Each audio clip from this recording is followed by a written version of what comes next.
to Yumper and Swole's 31 Days of Horror, presented to you by the Sadistic Penguin Studios. Growing up in the 60s, 70s, 80s, or 90s, chances are you probably saw the iconic show, The Twilight Zone. It was hosted and created by Rod Serling, and it dove into horror, supernatural, fantasy, and science fiction.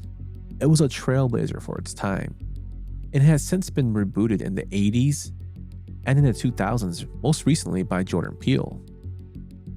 Today we're going to talk about the controversial anthology horror film based on the series, 1983's The Twilight Zone.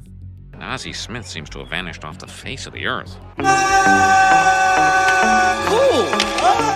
The film has a plethora of mega stars and directors, with segments directed or produced by Steven Spielberg, George Miller, John Landis, and Joe Dante.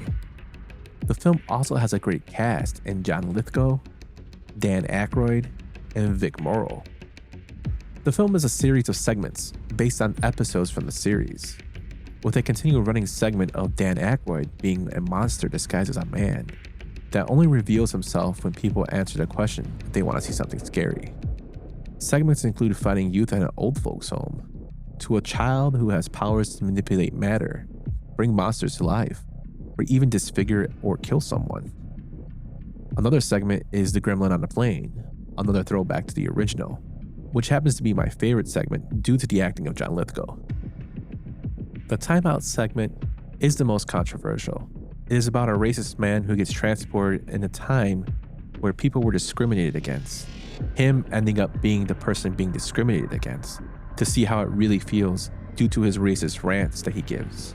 This is a controversial segment not just because of the story, but due to the fact that actor Vic Morrow and 2 children were killed on set when a helicopter blade struck them due to poor production safety. The incident was national news and led to Landis and 4 others being charged for involuntary manslaughter, of which they were acquitted. It was influential in creating stricter child working laws on set and better production safety rules. The Twilight Zone brings back a lot of nostalgia for those that love the show. Unfortunately, it's under a black cloud due to the Murrow incident. However, it is an enjoyable film. Check this one out if you haven't seen it. Oh, Jesus! What the hell's going on? What the hell is going on?